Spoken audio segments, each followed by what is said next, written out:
Well, hey guys, this is Spiffy Guy, and I'm back with another quick around the home video. We're going to do a garden update. It is November 7th. This will probably be it. And I just kind of wanted to show you some of the things that I'm doing that are still growing, and some of the things I'm doing to set up for the winter season. So let's get to it. Over here you can see I still have kale and chard going. 'Tis the season for leaves, so what I'm doing with the leaves is I'm going to be putting them on top of the beds to also add a little bit of nutrients back into the soil, and kind of, we're just work organic material in there. Normally I would pull this kale out, but I'm going to leave it. This is supposed to be a biennial kale, so in theory it should bloom next year and produce seeds if it overwinters, so it's kind of an experiment. I'm just going to leave it and see what happens. You can see that we got a lot of kale leaves off of this one. Each one of those little things in there is sort of a leaf. This is the dwarf Siberian kale. It does excellent. So anyway, so that's what I got going on there. Over here you can see things are kind of falling apart, but we still have a ton of peppers. I need to pick all these. I'm going to be doing some pepper dehydration coming up here. And we still have blooms. We're still getting flowers on our tomatoes. The tomatoes are just out of control. They hopped up to the top and they kind of fell down. My net is kind of coming apart. I think I'm gonna, over the winter, make up a new net using some bank lines, some very strong UV resistant cord, because this stuff is just falling apart. It's kind of breaking over there in the corner, and the weight of the tomatoes was just too much. But you can see that I have tomatoes just falling all over the place. They're all on the back here, so I have enough tomatoes to feed an army. So we're gonna make some stuff with this. We might dehydrate some, we might make up some more sauce and freeze it up. Some other things I'm doing is I'm gonna come through here on these wonderful little marigolds, and I'm gonna pick all these little dead blooms, and inside are the seeds, and we're gonna save the seeds. I've got a ton of jalapeno peppers. The Oda peppers are doing excellent.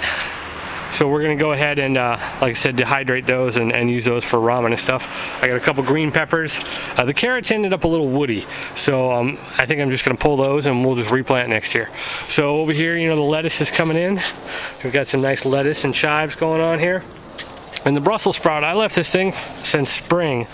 It's kind of fallen over, but I'm starting to get kind of some Brussels on it. I haven't been out here really picking the leaves off, which I'm supposed to do, so I may do that today. We'll pull the net. You can see the net. I don't know if you can see it. All broke up here. All the cord just kind of snapped. I don't really have good UV resistant cord, so I need to upgrade my netting for next year. But I was going to hoop this bed, but I decided not to. I just don't have time to get it all set up, and here we are, in November, and we're kind of getting late. So what I'm going to do is, since it's leaves, I'm blowing up my leaves. I have a little vacuum on my leaf blower, so it grinds it up all nice, and I'm going to take all the strings out from the grid, cover this whole bed with leaves, and just kind of work the leaves into the soil, and then cover it with another layer of leaves and let it overwinter like that. I don't have any cover crop seeds, like what is it, the buckwheat and that sort of thing.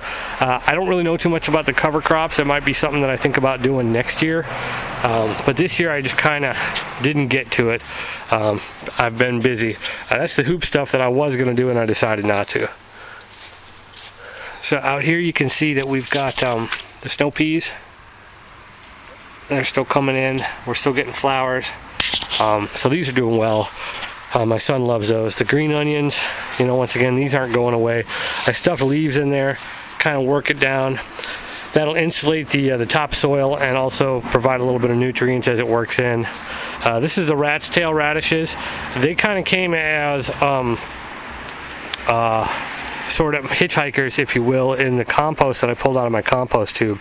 So I was kind of bummed about that they kind of overtook, but they're tasty, so we'll go with that. The spinach and the basil have died off for the most part. We've been getting frost. It's supposed to get like 30 degrees in the next couple days. But in here also we have onions. The onions are popping up. We'll let those overwinter. Over here, this was rat's tail radishes and a lot of tomatoes that came with the compost that I put in there. I guess the compost wasn't getting hot enough, I'm not sure. So I'm going to pull this whole bed up. I'll leave the marigolds at this point just till they die, and then I'll pull them up later.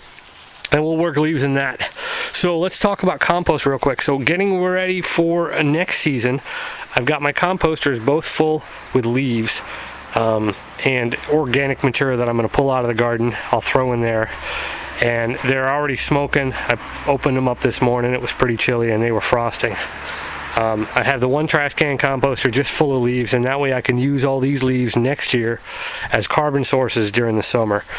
I got a couple bags of leaves from some neighbors that I'm going to throw on the gardens, and you can see, I don't know if you can see, I still have leaves on all my trees. My trees seem to be the last ones to go. So I have a big old pile out there. So I'm not hurting for leaves, let's just put it that way. So that's pretty much about it. That's what I'm doing to button up for the end of the year. I will pull all my, I'll pull all the nets and the hoops, you know, for the lattice frame, and then put those away, stick them behind. That way when the snow comes and the wind blows and stuff, I don't have any issues with them. And I'll pick up all the you know, all the tomato cages and get them put up for the winter so they don't rust too bad. And that's pretty much about it.